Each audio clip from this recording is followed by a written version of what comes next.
Welcome all. You're listening to the MLTI 2.0 podcast, Teaching with Tech. We are your hosts, MLTI ambassadors. We are here to support Maine educators by building a network focused on authentic voices, experiences, and technology integration.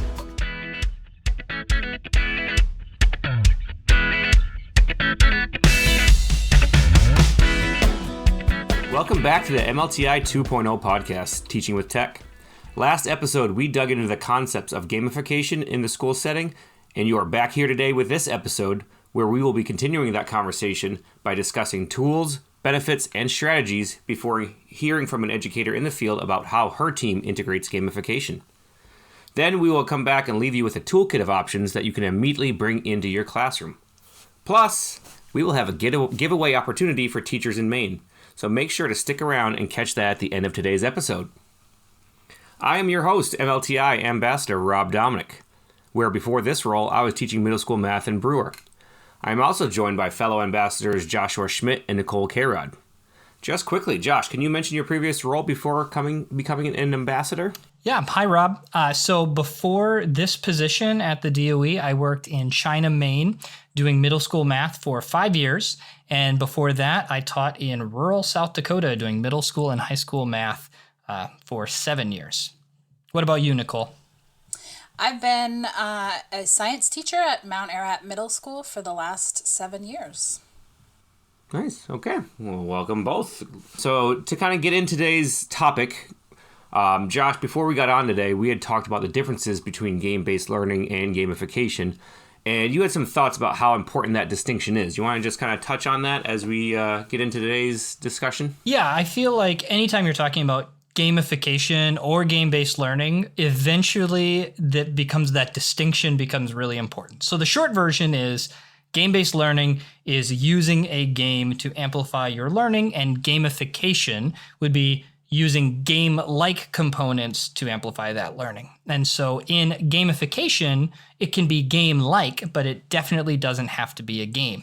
However, anytime you get really into the weeds on the differences, or is this gamification or is this game-based learning, I feel like it sometimes loses the most important part, which is purpose. When I started this, the entire reason I did it is because all of my gamification components focused on the positive things that my students were doing in the classroom. And before I did that, I felt like all of my attention was on students who weren't behaving or weren't doing their work or weren't paying attention in class.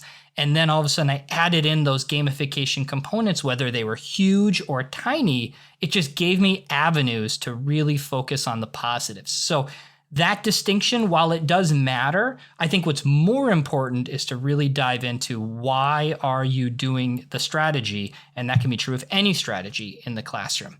So Nicole, we had also talked about like one specific example that really points out how hard it can be to define that difference. You want to talk about that?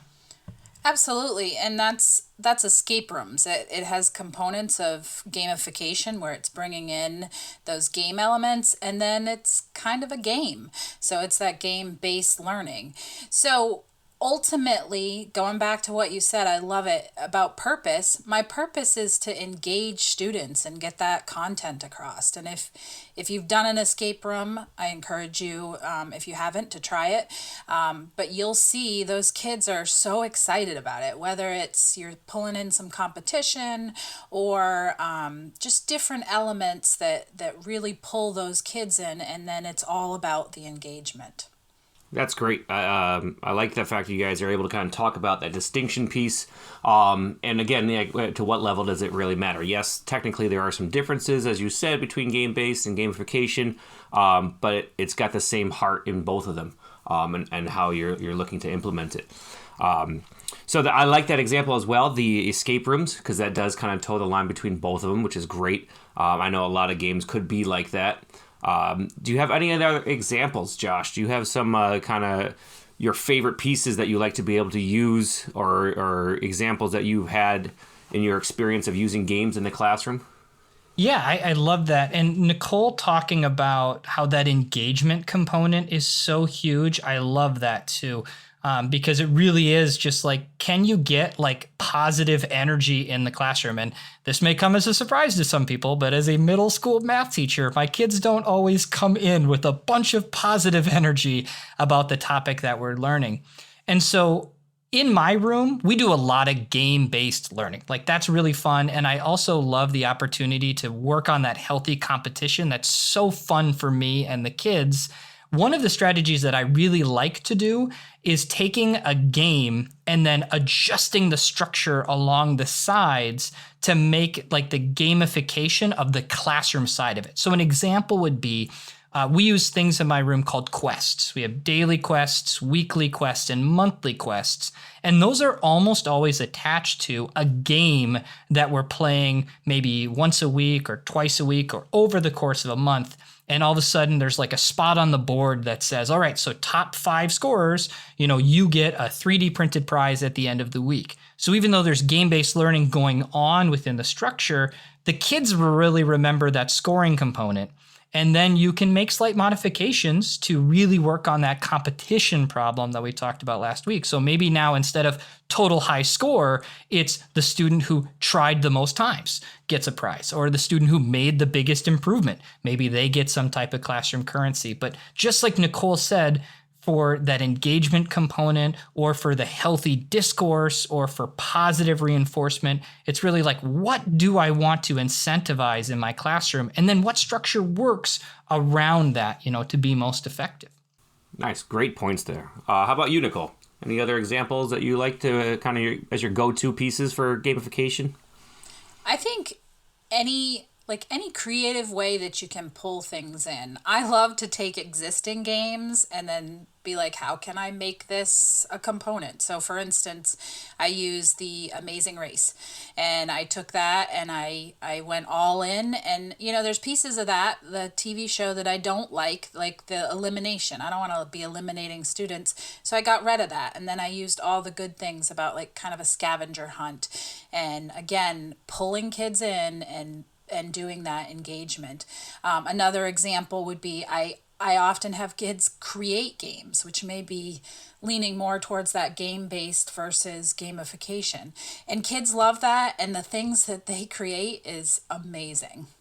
Just to jump in there, I love what you talked about, like using existing games. That reminds me of probably my favorite activity I ever made was like completely on accident, was we were doing probability. And I realized that like we play Yahtzee as a like quest in class. There's tons of probability in Yahtzee. And all of a sudden it became like, just like you're talking about, like, is it game-based learning? Is it gamification? Does it really matter at that end level? Because all of a sudden my quiz became like, you have a Yahtzee hand and you have 3 threes. What's the probability of rolling a Yahtzee on one of your next 2 turns?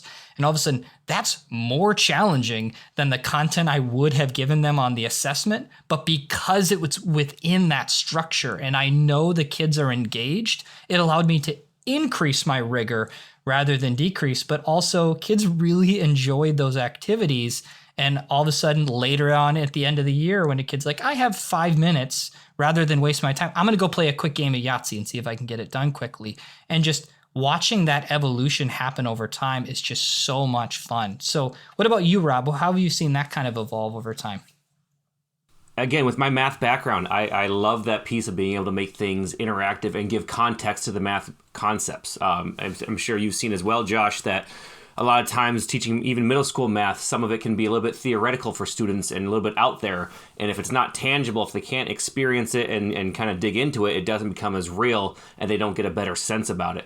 So I think that's one thing that games can bring, especially in math, is that hands-on feeling, that application of the concepts. And once you apply it, you learn it better and you get a better idea about it. And it really just all builds upon itself.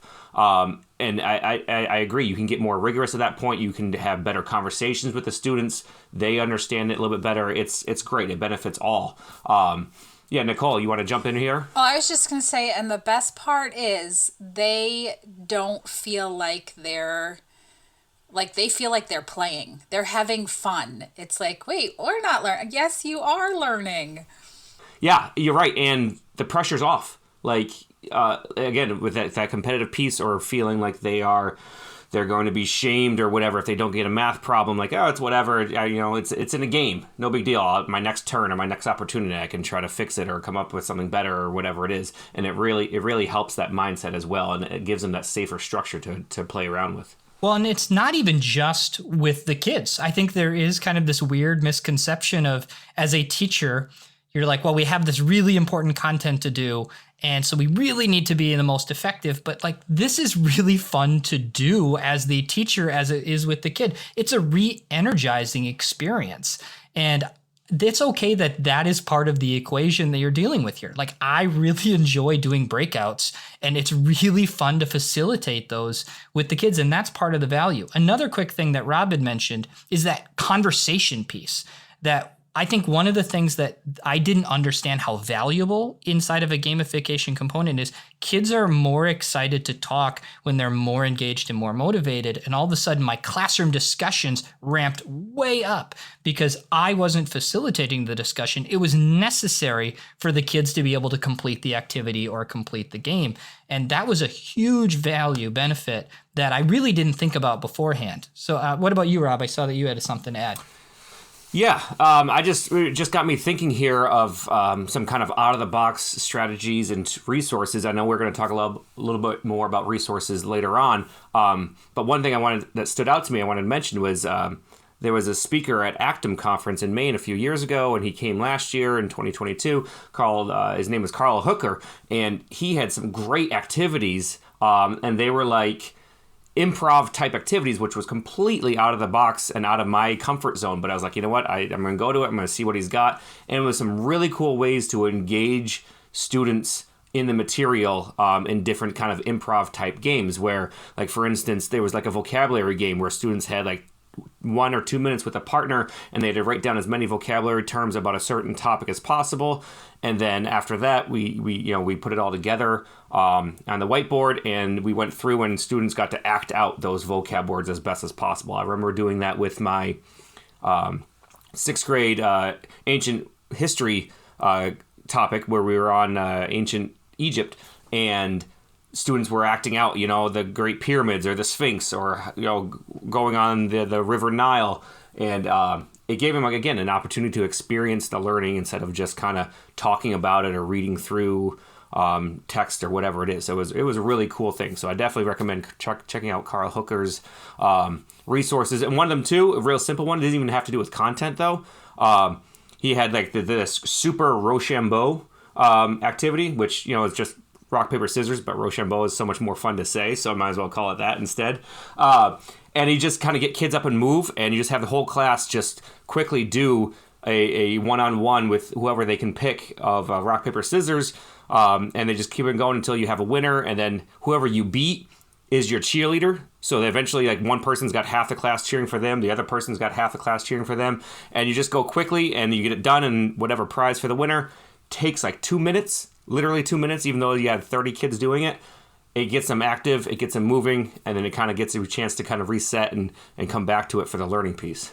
Well, and I love how you pointed out that it was outside of your comfort zone.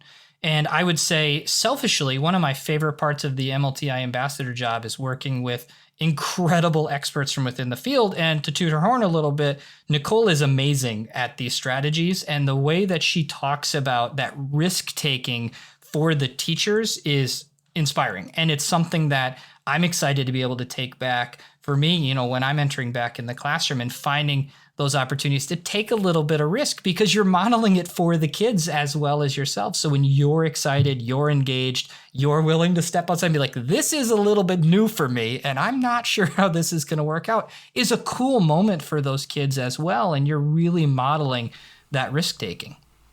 Yeah, and again, like you said, that it's fun and exciting for me as well to do that and get out of my own comfort, but also try something new. It's reinvigorating. It was great. It's another resource in the toolbox. We could go on and on, I'm sure, talking about this. I think we got a lot of great things to say. But let's actually get to the field and hear from Nicole, who interviewed a teacher from Mount Ararat Middle School. Her name is Meg Marks, and she has a very cool example of how her team used gamification strategies in their classroom.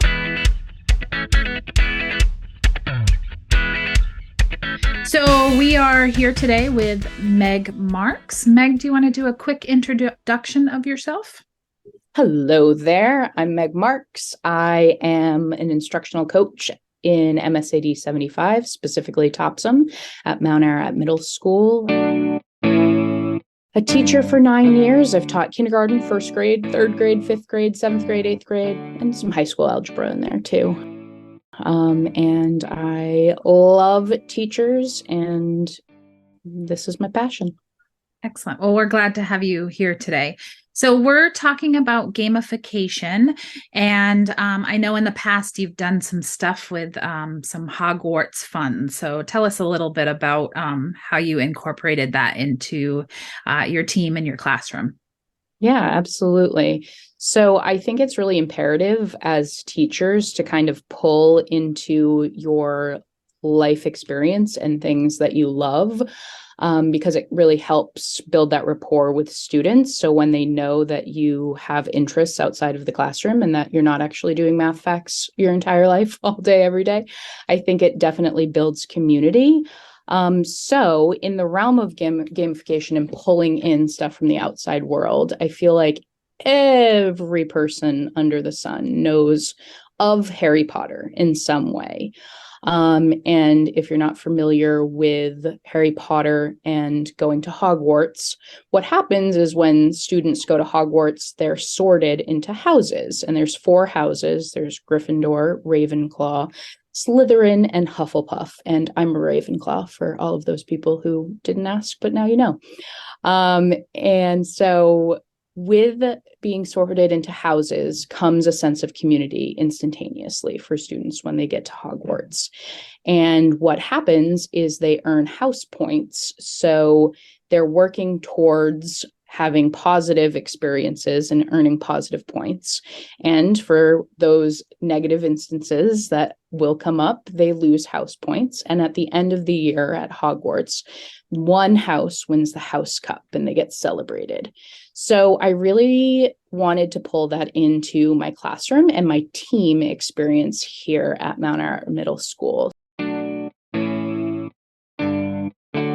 I think it's more of a positive behavior encouragement system rather than a behavior management system, in the sense of let's outline some norms for our team, some expectations, and some SOPs, and see how these students work together to encourage, and instead of calling out, calling in when somebody struggles, for some accountability and some team bonding and some just team experiences.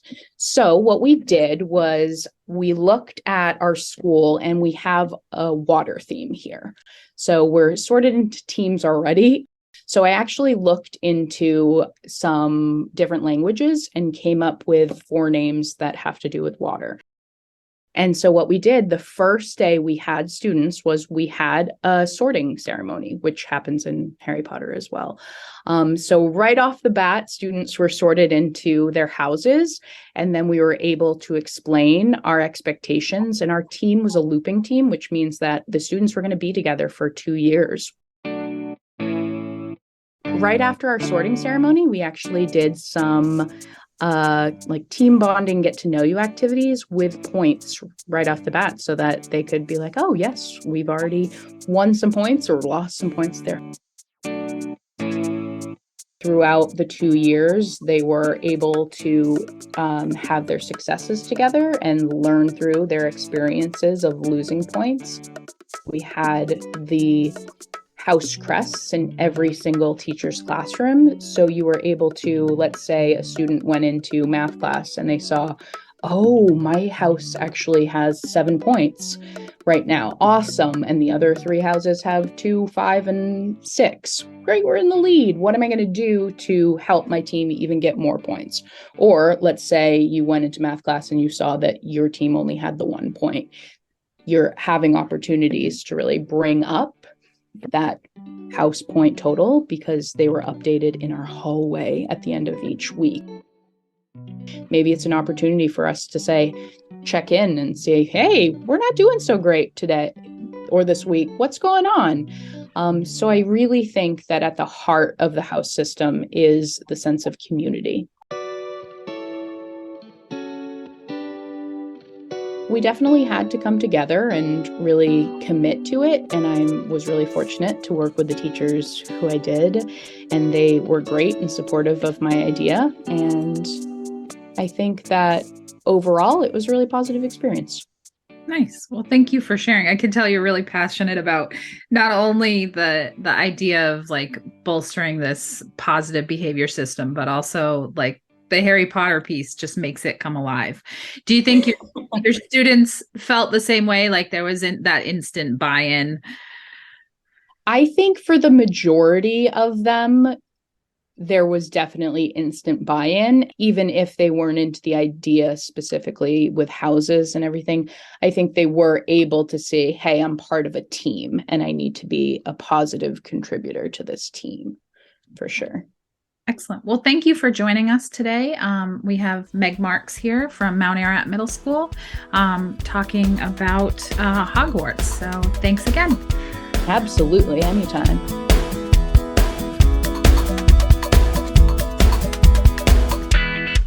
Thanks to Meg Marks for your Hogwarts example. We love seeing how versatile gamification can be for teachers and students, and then how fun and engaging that can make your environment. Now we are shifting to Rapid Fire Roundtable, where we will give you a toolbox of our favorite gamification resources.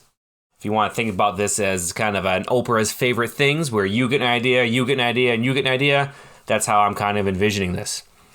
So while we are only taking 30 seconds for each topic, we will add more details in the show notes for those who want to dig into it more, so make sure to check for those if there's something you like here.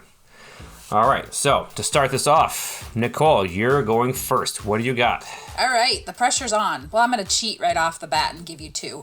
So Class Dojo, which is behavior management help, and kids earn points and they can be little monsters and super engaging. Kids love it. And then another program that you could use is something called Classcraft, which is all in. Students have an avatar. You can put lessons in there, lots of things. Josh. I use Google Suite for a lot of curriculum, so finding things that pair with Google Suite are really helpful so your kids don't have 45 logins for all the things you're using. So the two resources, like Nicole, I'm cheating, I would say Pear Deck and Jamboard work extremely well within the Google Suite, and you can add lots of gamification pieces with those resources. All right, I'm going to build on that a little bit as well. I'm going to also mention Pear Deck that I like a lot, especially in the math classroom. But I'm also going to mention Desmos, which has a lot of similar interactive pieces to it, which Pear Deck can as well. I really like using those with a 3-act math program where students are proposed a problem and then they have to kind of figure out what they need to know before they can solve it. So it gets them digging into it.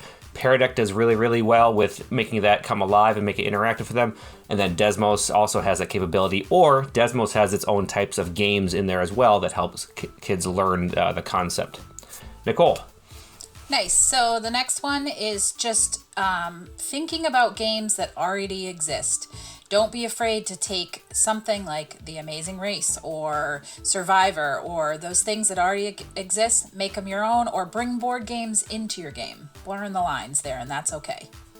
Josh. As a math teacher, I can never talk about gamification and game-based learning without mentioning Manga High and Prodigy Game, which are both game-based learning resources. However, the scoring systems within those games are extremely flexible, and they allow for tons of gamification strategies that you can pull outside of the game and then incorporate into other avenues in your classroom.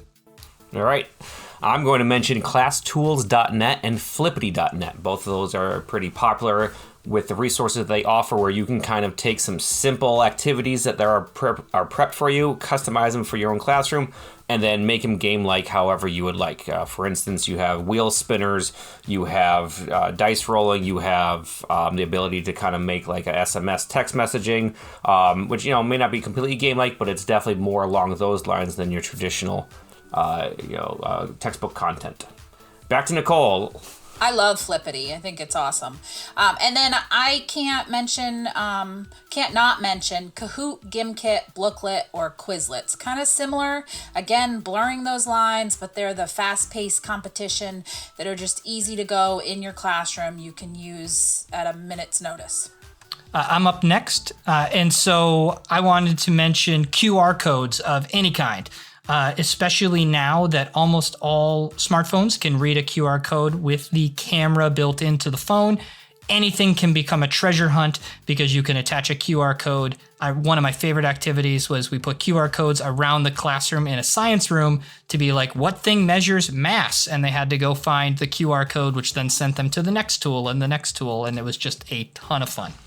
Well, that's a perfect transition to my last tool here, which is Goose Chase. It's an app that you can put on your devices, and it can do a similar thing where it's kind of like a scavenger hunt or a treasure hunt type setup, and you can set up different activities where students can work in teams or individually and go around and take pictures with different requirements or different pieces that you ask them to go do and demonstrate. I like using it a lot in geometry unit and math, where students can go find different shapes around the building and see how those shapes really kind of make whatever it is that the building's using, whether it's the stairs or railings or lockers. They can see all those different geometric designs throughout.